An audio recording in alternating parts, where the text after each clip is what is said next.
In July 2023, I was given the results of a private ADHD assessment. This process first began at the age of 26 when I was referred to a mental health clinic and I first began to struggle with depression and anxiety.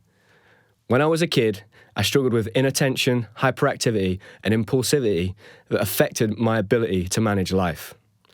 Gymnastics almost instantly changed my trajectory and had a massively positive impact on my ability to interact with the world around me. When I retired from gymnastics, the amount of exercise that I was doing each week was reduced by 90%. This drastic change really affected me, and this is my story. As a kid, I spent a lot of time feeling very confused. I was always in trouble, and a lot of the time I didn't know why. I was getting told off for not listening, not concentrating. A lot of the time I was sat out, I was put on the naughty step or sat in a corner, and I didn't really get that. And I found it very difficult because a lot of the things that I would do, I almost felt like I had no control over. So I would play with things or throw things or say things out loud without really thinking about them in my head. And afterwards, I would really struggle with feeling like I was bad, I was naughty, I'd done something wrong, and I carried that to heart. I was very emotional when I was a kid. I was always up and down. I was never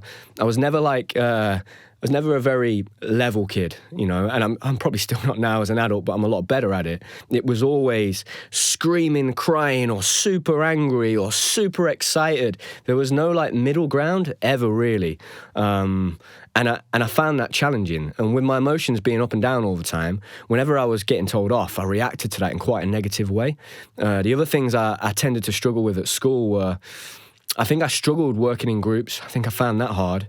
I did love team sports, but it was kind of, I always wanted it to be about me, you know. I think that's probably why I was attracted to gymnastics.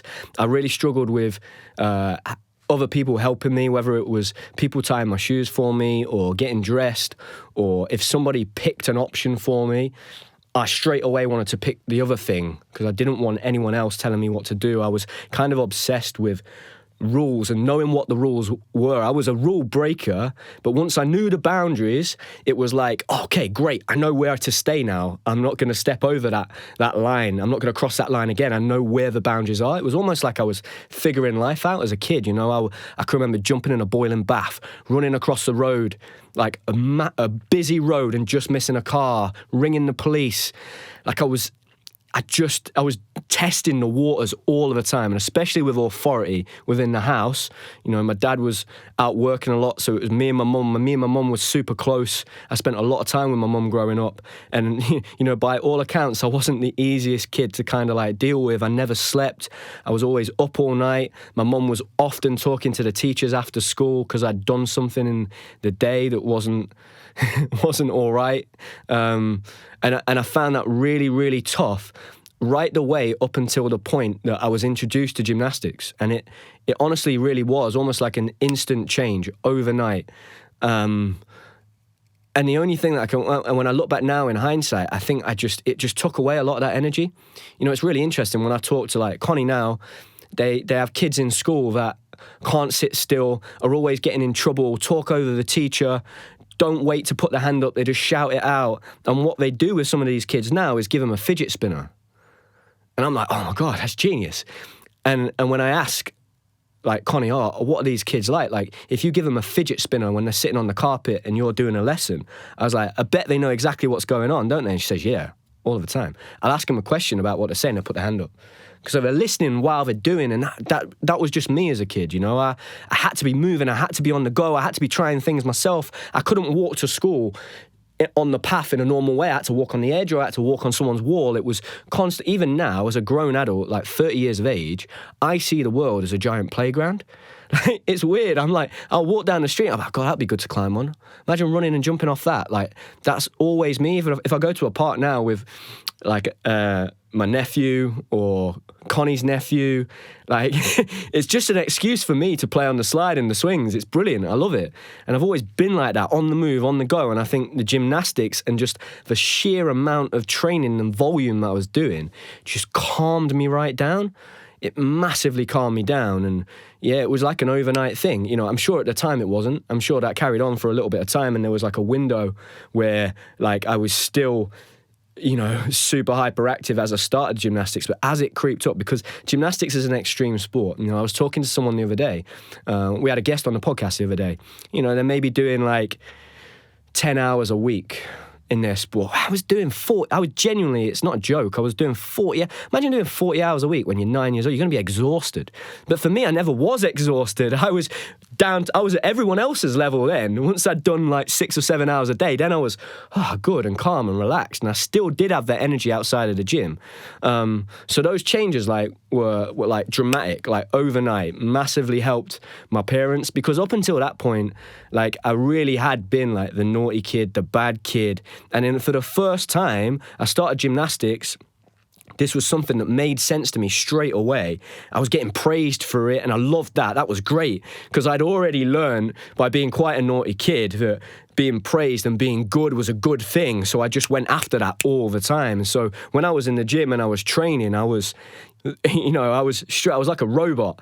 If I was given instructions, that suited me so much. That routine and structure for me was amazing. I bought into that straight away. Like I loved it. If I lose structure, I kind of just go off and I don't know what to do with myself. I didn't know this at the time when I was a kid. I only know this now being an adult and be able to look back and reflect, and also experiencing gymnastics as a grown man as well. That structure was amazing for me. But I think there were certain things in gymnastics that also I really struggled with when I looked at my peers and my teammates in areas where they maybe didn't struggle as much in that. And I think some of those were probably like, certainly the perfectionism that's involved in gymnastics was difficult for me. I think that massively impacted I'm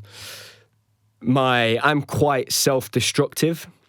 I wanted everything to be perfect, and if it wasn't perfect, it wasn't good enough. That meant that the conversations that existed in my head were often very negative ones. I think it really affected the way in which I kind of viewed myself, my self-worth. It was purely based on my ability to perform and do gymnastics. It was all tied to that. That perfectionism was quite tough, and I think it became, as I got older, that perfectionism became a way in which that I was able to almost self-harm myself by overtraining, because if I hadn't done it well, I had to keep going. I wasn't good enough yet. Like, I wasn't good enough to get a rest yet. I had to get it right before I earned the rest, which you can see how that could become quite dangerous as you get older. It worked really well when I was younger and I had a fresh body, but as I started to get towards the midpoint in my career and the end of my career, my body started to break down quite a bit. I think the other things that I struggled with a lot were injuries, and I used to think this was just because I was out of the gym and I couldn't compete, but I actually look back now and I think that, that dramatic effect that doing exercise had on my mood and how calm I was and my whole demeanor, my personality in many ways, I think taking that exercise away when I was injured, my chemicals were doing this and I was all over the place without knowing that's what it was. I used to think it was just because I'm not competing, I'm not doing gymnastics, I love gymnastics. I think what was happening was I wasn't getting that endorphin release, and I was sat at home bored out of my brains, and I just needed to be doing exercise. Because once I got back into doing rehab and stuff, again I would calm down. I had some structure, had like a routine, I had a goal to work towards. Perfect, I'm back in the zone. So I think that was definitely one as well. I think one thing that I really struggled with that is in gymnastics, and I think I naturally steer myself towards activities that you can do in isolation. I'm always spending time by myself without even really knowing that I'm doing it. I have to physically write in things to do with other people in a week. Otherwise, I'll just spend all my time on my own. And I think that isolation, it can be very good for me because I can get in the zone, I can get a lot of work done, a lot of good work done, but too much of that becomes a real big problem. And I think, that isolation probably led to me being very depressed in my teenage years, having quite high levels of anxiety, being very self-conscious of what other people thought about me because I just wasn't having that interaction with other kids my own age a lot of the time. I was obviously dealing with like high pressure, high stress environments a lot of the time. I think the other thing that I found really hard in gymnastics was that, and this goes for any walk of life, because I've had this conversation with someone this week about a job offer and some of the things they're asking somebody to do that don't quite align with their morals and their values and stuff. And for me, the politics of sport, and particularly gymnastics, was very tricky for me to navigate. I found that very difficult. especially when I look back and I think about 2016, knowing what I know now, and we'll get to that at the end of the episode, this makes a lot of sense, but I from a very young age, you know, in part I thought it was because of the way I was brought up, and I'm sure it is. I had those strong morals and principles and values instilled in me through my family, which I'm incredibly grateful for, but also being, you know, that naughty kid, so very quickly learning you're good, you're bad, yes, no, you win, you lose, success, failure, that kind of black and white mentality. When I would perform and get the results, but then it was down to somebody making a decision, and it was a decision I felt was really unjust, I just couldn't compute that in my head. It went against everything my whole belief system was that you work as hard as you can, you get the results, you get the results in terms of on paper, your actual performances. So you work as hard as you can, you get the performances, then you get the good bit at the end of it and the results, because that's how it works, right? But actually life isn't like that. It's more complicated, it's more nuanced.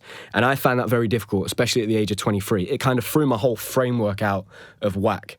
I was like, what's gone on? I've like done everything I was supposed to do, and I've like promised myself more than anybody, but like the world and the system and the environment has promised me that if I do that, then I'm gonna get to go to the Olympics and try and win a gold medal that didn't happen, and it felt very unjust. I didn't agree with the decision. I didn't think it was right, and that for me, it just completely destroyed my whole framework, and I had to kind of restart again. And as I got towards the end of my career, you know, I was very, very, you know, I started to become a bit of an introvert, and I was constantly asking myself, why are they doing that? And why did they make that decision? And what's this for? And why do I feel like this? And I started this little path of kind of self-discovery and understanding where I was. And that, you know, 26 years old in 2019, all of this kind of came to a bit of a crescendo. It coincided with me being referred to a mental health clinic with my depression and my anxiety. And at this point, I really started to like open this book of who is Sam Oldham? Like, who am I? How do I work? How do I fit in? You know, like, I don't even know who I am. I've got no idea who I am. And I started to unpackage that. And when I would react to certain situations, I'd ask myself, why have I just reacted like that? And I think that was the start of me going on this process of like ADHD and, you know, wondering, is there something I'm missing? Like, you know, when I would do gymnastics, I would always watch my teammates and people and I'd feel like, you're not having the conversation I am in my head. Like, you're just able to perform and just do, whereas I'm thinking about every single consequence of every single potential action and every single routine that I'm doing, and it's just so much, and I can't ever get it to turn off. And it's, you know, it was really tough for me to just focus on the one thing that I was doing when I was doing gymnastics. I found that really hard. It was constantly overthinking, non-stop, 100 miles an hour. That's very draining emotionally and physically, and mentally as well. And so I started down this process, and around a similar time, I remember I went for a drink with my old training partner, and he said two things to me. The first thing he said to me that completely threw me was that you were more talented than I was. And I had grown up my whole life thinking I wasn't talented, I just had to work hard, and he was the most talented kid I'd ever trained with. So that completely threw my framework, because I'd built this narrative that was a solid foundation of everything I built my kind of who I was as an athlete and a person around. The other thing he said to me was, do you know how you used to climb the rope? And I said, no. And he was like, I asked you once because he basically struggled to get to the top of the rope. And he said, you should be able to just go up and down. And he said, one time I asked you how you get to the rope, and you said, oh, it's easy. I just pretend someone's going to shoot my mum, and then I just climb to the top. And he was like, I forgot that I'd said that. And I was like, God, that's an odd thing for a child to say. You know, I was probably the age of like 9 or 10 when I said that to him. And it was just flippant to me. And forgot about that then in 2019, and had another conversation with a guy called Michael that I worked for, a company called Sports for Schools, on the phone. We had a conversation on the phone, and I said, yeah, I've been struggling with these things, and I'm struggling with depression, anxiety, I'm going through this process, I'm in therapy, and, you know, I'm so hyperactive all the time, and my brain jumps from here. And he was like, have you ever thought about ADHD? And I was like, well, it's funny, all my family joke about it, and I joke about it. And when I was a kid, I was known as the devil child, and I'd always sleep with my eyes open till I was 5 years old, sleep with a light on, was always hallucinating, was naughty, in trouble all the time, always fighting my brother all of the time. And he said, well, I got diagnosed with ADHD as an adult. And I was like, oh, really? And at this point, I'd never really heard that. I'd never certainly spoken to someone that had been diagnosed with ADHD as an adult. I didn't know of adults that had ADHD. And so we had this big, long conversation. I was like, oh, that's interesting. Like, maybe that. And I started then to notice little things that I started to maybe equate to, maybe that could be that. Maybe there's something not quite right. And I had to be very careful because at this time, I'm struggling with this depression and anxiety. I became very suicidal. And so I'm looking for a quick fix. So if I can now label this as, I've got ADHD, that's why I've got depression and anxiety, I had to be very wary that I wasn't trying to do that because I wanted to give the therapy and what I was doing a real chance. I didn't want to just say, that's it now, I've solved it, that's what it is. Because I really looked for that in the initial stages. I didn't want there to be something wrong with me, And so I carried on with my process of going through depression, anxiety, learning to manage that in my life, got much better. I got back into the gym. We had COVID, I had a goal, I had something to focus on. I was training, so I got everything back, I was able to train, the structure, the routine, it was there. I had this big goal. I had learned enough in my career to start making some much more logical decisions rather than emotional decisions, because it comes back to that emotion. It was always emotional. I was making smart decisions, which was great. And then I get towards the end of my career, and as I retire, I'm thinking, okay, how am I going to react to this situation? Like a lot of athletes talk about retirement and struggling with an identity crisis. And I was like, well, I'm probably like the classic case of someone that's going to really struggle with this process. As much as I tried to prepare myself for it and watch other people and make sure I had other things in my life, so my identity wasn't purely, solely tied up to the gymnastics. Everyone I've spoke to said it was a real hard process. But I actually was quite good initially, I'd moved into this new stage of my life, was working for my dad, I was talking about getting a coaching job, I had sports for schools things, I was doing lots of different things. Everything was fresh, it was new territory again, so I was excited, I was motivated for the next part of my life.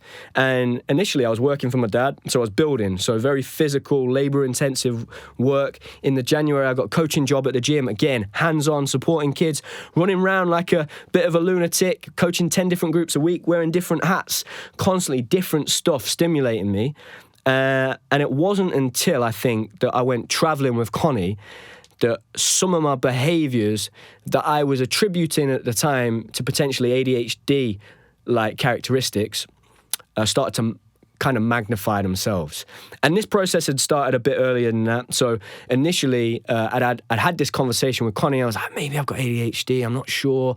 Kept it quite quiet just between me and her in the beginning because I got to this point where I was basically self-diagnosing myself with ADHD. And after a while, I was like, I've got to stop doing this, because it's, number one, I don't know if I have it. Number two, I'm labeling myself, so I'm going to start to cherry pick the little bits of behavior and information that's going to support my theory that I've got ADHD. And it's quite disrespectful to people that do have it if I don't have it. So I then started going on this process and I said, look, I'm going to go and talk to the doctor. So I went to the doctor, I explained, look, I've been an athlete my whole life. I've just retired. I think maybe I've got ADHD. When I was a kid, I really struggled to fit in at school. I was quite naughty. How do I go about this process? And he said, look, it's about a 2-year process through the NHS. I can give you a big form. You need to go away, fill that out and bring it back to me. So I take this form away. I sit down with it. Massive form. I look at it and I go, no way, I'm not doing that. So I just put it into the back of the cupboard, which is like the worst thing to do. And I just left it. I just left it there. A few months later, Connie was like, whatever happened? And I was like, oh, no, they gave me this form, but I didn't kind of do it. I think I'm going to leave it now. I'm just going to see what happens. And we go away traveling. And while we're traveling, this behavior starts to magnify itself. And the way I describe it is like, I started to notice that I was either incredibly focused on one task at once, and then I wouldn't hear anything going on the outside, which I'm sure was amazing for gymnastics when I could get into that zone, or I was so distracted by everything going on, I would just not be here. You could be talking to me and the lights are on, but I'm not listening. I'm thinking about what I'm going to do in 5 minutes, or I'm thinking about what I want to say. Like, I just wasn't there. I wasn't in the room. The other kind of things that I struggled with were just when I wouldn't exercise, I'd just be on the move all the time. Like, when we were traveling, I didn't have the ability to do exercise, so I found that very difficult. My mood was up and down. It was very high stress. So I think actually the one thing that kept me kind of sane while we were traveling for 4 months was just how, just the level of pressure and high stress, because everything was on me. I took the responsibility of sorting out our travel, the money, where we were staying, food, SIM cards for our phone. So I took all of that responsibility on, and that was good for me because it gave me something to do to keep me distracted. The times that were hard were sitting on a bus for 20 hours when my brain's going left and right, and it's brilliant sometimes because I probably came up with some of my best ideas when we were traveling, but at other times, you know, you can start to just think about one thing and get into this negative train of thought and not leave it, and that becomes quite destructive as well. So yeah, I was really struggling with this. Me and Connie had some conversations, and I said, you know what, when I get back, I've been saying this for so long that I'm going to do it. I think I'm going to go private. I'm going to try and get a GP referral. So I started talking to a few people when we got home that I knew that had recently been diagnosed or had a bit of experience with it. Asked them, where should I go? Can you point me in the right direction? So I rang up the NHS, did the 8 o'clock morning when you're stuck on hold for ages. I rang up and was like, can you... I'd like to get an ADHD referral to go private. So I went to see a GP. We had a little conversation. He was happy enough to sign it off to me. And then I had a look for some private ADHD assessment clinics. Found one in London that I was happy with. And I started the initial conversations with them. I did put that off for a while. So I tend to do that. So I kind of say yes, then put it off, and then slowly get round to it eventually. And I set up some assessments. So I had 3 assessments. Initially, before I started, I had to basically give a whole, almost like a very brief outline of my life. What I was like when I was a kid, all the things that happened in my life, all the big events, who I was. It was basically a fact file of Sam Oldham. I had to hand that in. Had to do loads of question and answer type surveys and stuff. And they also wanted to speak to my mum. They wanted to speak to somebody that was there when I was a kid, and get her opinion on, ask her some questions and get her opinion on me and how I'm built, what I was like when I was a child, what I'm like now. And then they wanted to do 3 one-hour assessments. I asked if I could do it all in one because I need to drive all the way down to London and get it done. So they said yes. And I went down, and it was interesting, you know, because when I initially started on this road, some of the responses that I got initially were very much like, why are you doing this? Like, almost framed as, do you just want to label yourself? It's quite a glamorous thing, right? To say, yeah, I've got ADHD. And that wasn't it.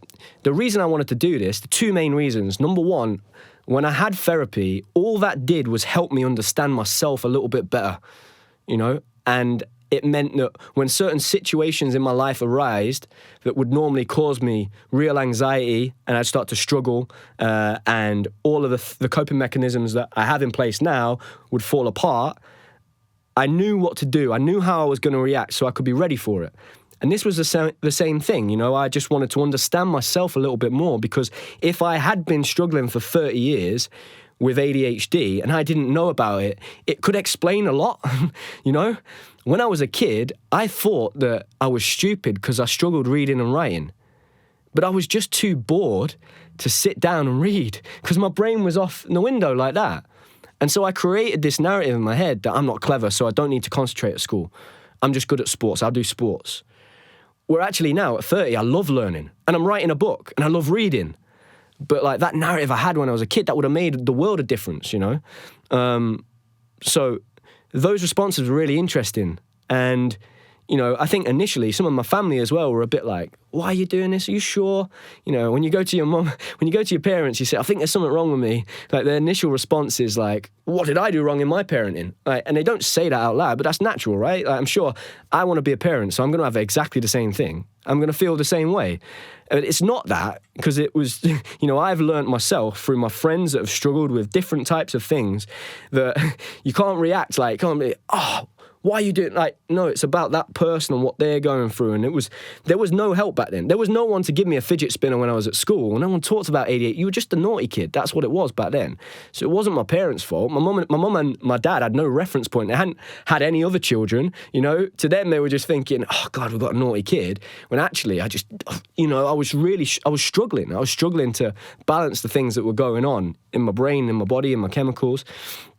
And so that response was really interesting in the beginning. There was a little bit of pushback, but then I went and had the assessment, and I sat down, and it was great. And then for 3 hours, he asked me loads of real in-depth, detailed questions. And, the 2 weeks prior to this, I'd watched 2 TV programs, watched 2 documentaries on ADHD, one with a guy off Made in Chelsea called Sam Thompson.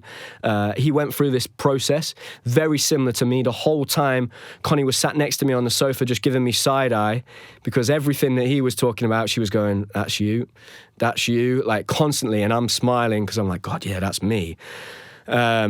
And then he got diagnosed with ADHD. They offered him medication. He tried it, didn't like it. So that was interesting to watch that. And then I watched another thing. It was a panorama on BBC, and it was about people being overly diagnosed with ADHD and prescribed medication, and a lot of these clinics being scams, basically. So that kind of worried me, because I forked out quite a lot of money. It's not cheap. But at this point, I was really determined to do it. It was like the last thing on my list that I felt like I needed to do when me and Connie talked about starting a family. When we were thinking about, right, do we want to start a family soon? Like at some point in the future, we're going to start a family. I was like, I think it's important for me to know this, because if I do have ADHD and we have a child that might have ADHD, if I've got a better understanding of that, that's going to be so helpful, right? So they were the 2 big reasons, really. And I go in, we sit down, we go through all these questions, and there were some things where I was like, you can tell when you're answering a question that answer is one that steers towards the yes, I've got ADHD. But there are a lot of things that were steered in the other direction and kind of threw me a little bit. And I actually came out of that meeting a bit unsure. I'd been almost 99% confident that I was going to get diagnosed with ADHD before I went in. I was convinced, because everything that I was doing, whether it was my lack of my attention, I can sit and watch the TV like this, be so zoned in. Connie's talking to me, I can't even hear her. And then at another time, she can be talking to me about her day, and I'm like eating my dinner, listening to her, trying to watch the TV like that, and also listening to the noises outside. Or I'll go to a coffee shop with a friend, and I now have to like place myself facing the wall. So that, because if I'm facing the whole coffee shop, I'm trying to listen to my mate, but I'm listening to what somebody's ordering at the counter, the conversation going over there, somebody walking past outside, and it's constant. I'm thinking about what I've got to do in 10 minutes, in half an hour, and there's like a Rolodex of thoughts in my head that I just churn through all of the time. So these things were really like present in my life, and I'm going, yep, that's ADHD, yep, that one's ADHD. But after this conversation, I wasn't sure. I kind of drove away back home. I had like coaching to do that evening, and I was like, I'm not sure, I wouldn't be surprised if he doesn't diagnose me now. And one thing I got quite nervous about was being put on medication, like in the weeks leading up to my assessment. I was like, I'm actually pretty good. My mental health's good. I'm not really struggling with depression or anxiety. I don't really want to mess with that. I'm weary of medication anyway because of my past experiences with painkillers when I was younger. And I'm like, I'm not sure. So then 2 weeks go by, and I'm kind of waiting, and then eventually I have a Zoom call meeting with him, and we go through it. He goes through everything that came out. I did something called the DIVA 5 assessment, which tests for ADHD, and there were certain areas that came back really high. So like hyperactivity was like, bang, 8 out of 9. But then there were other areas that didn't. They came back quite low. And essentially what he said to me was, and this was interesting because this also leaves me a little bit in limbo, I was basically diagnosed with childhood ADHD.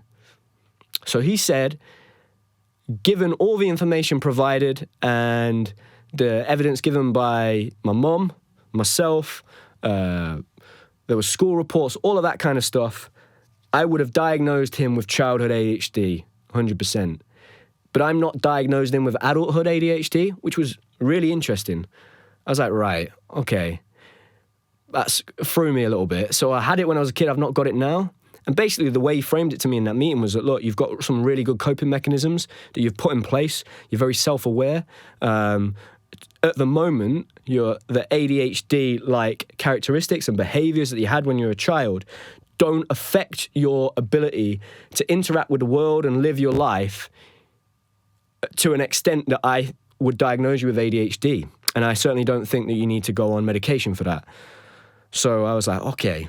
But then what really threw me, the next thing was I was diagnosed with OCPD. I'd never heard of that. So obsessive compulsive personality disorder. Now that was a bit confusing. Never heard of it. He sent me some information. He said it's massively linked with anxiety and depression. So that could account for some of my depression and anxiety. He said at the moment, I don't feel the need to be prescribing you SSRIs, which are I think like anti-anxiety type medication. I'm still very early days for me. I don't know this stuff.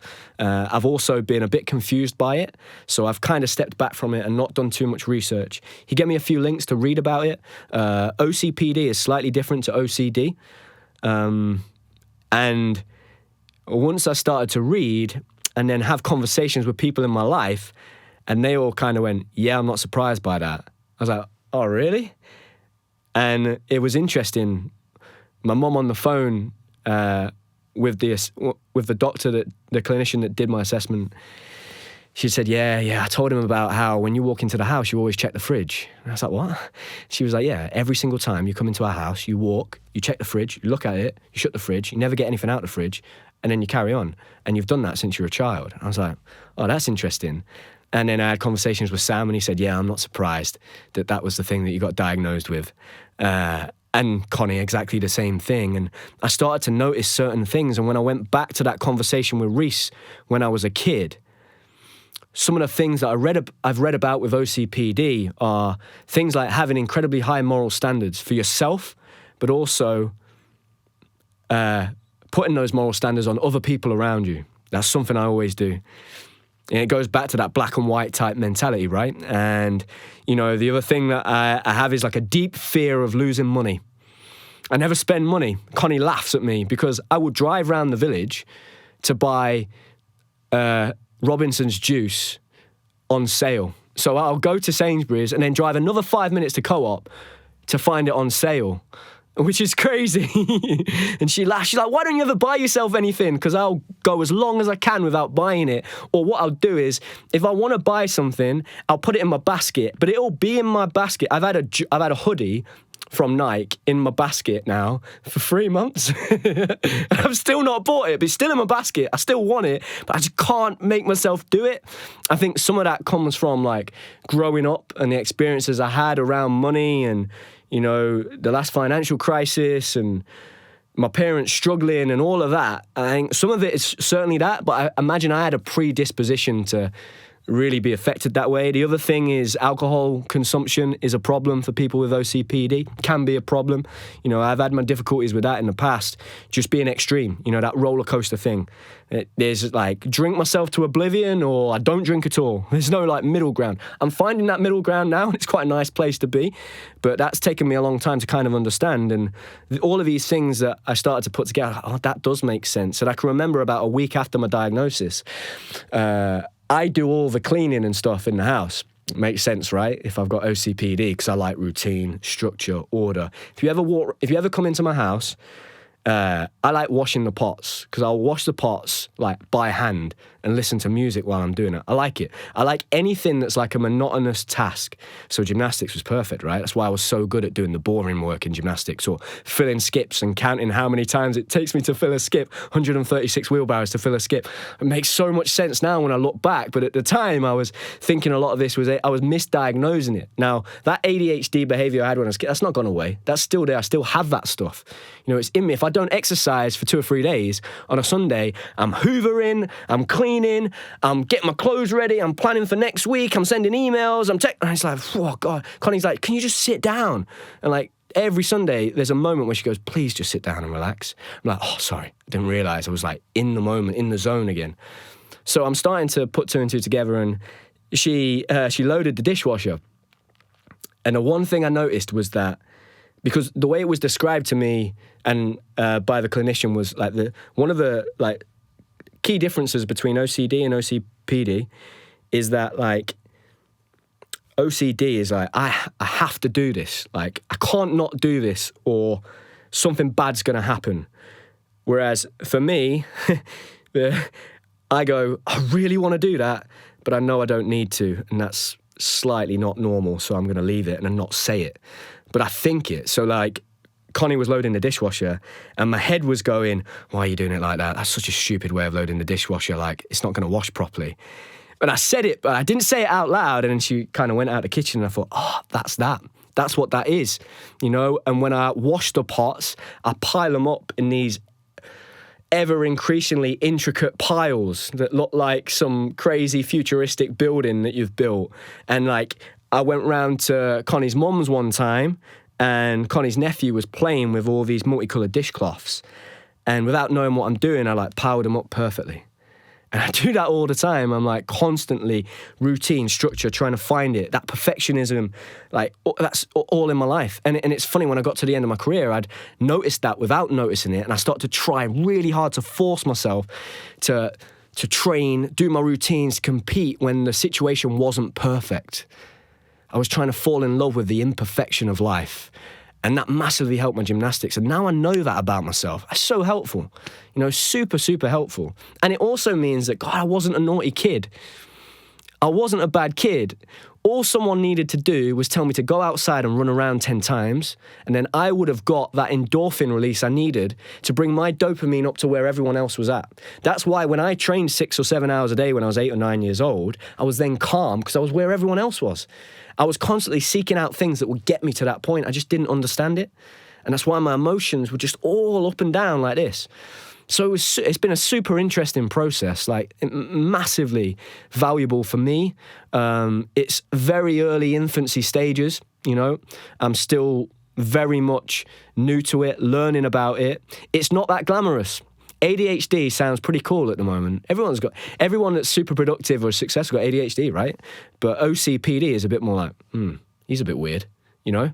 So it's interesting, that is. It certainly was a curveball. And I think one thing that probably steered me away from thinking that was that my reference point in my career was always another teammate that I had that I was like, wow, they have OCD, because it was such an extreme level.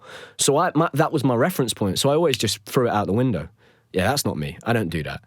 But the amount of times I've talked on this podcast about having to do everything in the number 6 and, you know, liking even numbers, and it makes so much sense now. You know, even on this podcast, this was something at the start that I would talk about when I was talking about my early story in my gymnastics career. And at the time I didn't know. Now I look back, oh my gosh, that was what that was, you know? So for me, yeah, all that's been is just continually on that journey of self-discovery. If there's anybody that is unsure but thinks they might have ADHD or maybe have something else, if it's affecting your life and you think it would give you some peace of mind and maybe help you understand yourself a little bit more, I would really encourage going down that route. It's made a massive difference to me. Super positive. It also means I can kind of put that to bed a little bit and move on. And since having that diagnosis, I've started to notice those ADHD behaviors a little bit less. You know, there's still things I've got to work on. There's still things I've got to learn about the OCPD. My timing is awful. Like, if I've got to be somewhere, it doesn't matter if I need an hour to get ready but I give myself 3 hours, I will just fill that time with stuff and I'll still be 5 minutes late. I just can't seem to get that right. I did get it right this morning. I had an Audi appearance this morning with Team GB. Had to be there at 7:30, and what I do now is go, what time do I need to be there? Right, I'm going to add on 15 minutes Sam Oldham ADHD OCPD time to that and go 15 minutes earlier, and I got there on time and it was great. I didn't know what to do with myself for 10 minutes. So I sat in the car, I was like 10 minutes, I lasted about 2 minutes before I went in and started talking to someone. So there's still a lot that I've got to learn. I'm really happy I went down that process. For me, it was really positive. I was really impressed with the clinic that I went to. I was really impressed with the clinician, the doctor that I saw. I think it would have been really easy for him to diagnose me with ADHD in adulthood and put me on meds straight away. So I was impressed that he didn't do that, because it seems like today, maybe potentially people are being over-prescribed medication. So that was really positive for me. And he was very much, he said the first point of call for me, if things start to deteriorate, I struggle with my depression and anxiety, is CBT, so cognitive behavioural therapy, before I look at medication. There's an open line of communication with him, so if I'm ever struggling, I can get in contact with him. Really impressed with that process. Yeah, and I'm really glad that I did it. It's almost like I could not close that chapter, because it's going to be an ongoing one, but I could kind of move on from that, and I feel like I definitely understand myself a little bit more now. So I hope that this episode's been helpful for people. I know ADHD is very much in at the moment. It's a big topic. A lot of people are talking about it, and it's very big in girls as well. You know, I think often people think young lads, super aggressive, super into sport, but it presents itself slightly differently in men and women and children and adults. So yeah, if you've had an inkling ever before that you think you might have it, definitely worth exploring with your GP. But it's certainly helped me. It's been a positive process, and it's something that I'm going to be learning, I think. I'm sure in the future I'll probably do an episode specifically on OCPD, what I've learned, how I handle it, how I manage it. But I hope you've enjoyed this episode. Really looking forward to some more guests that we've got coming on. Gymnastics World Championships is coming up next month, so we're going to have some gymnasts coming on. Super excited about them. The guests that have been from a non-gymnastics background have seemed to have gone down really well. I've absolutely loved it. So we're going to continue to bring you loads of great content, good interviews, good conversation, honest conversation. Thank you for listening, downloading, watching on YouTube. Make sure you subscribe so you get the new episodes straight away on a Monday once they're uploaded. And if you can leave us a review, that makes a big difference. We really appreciate that. But other than that, I will see you in the next episode, and thank you very much.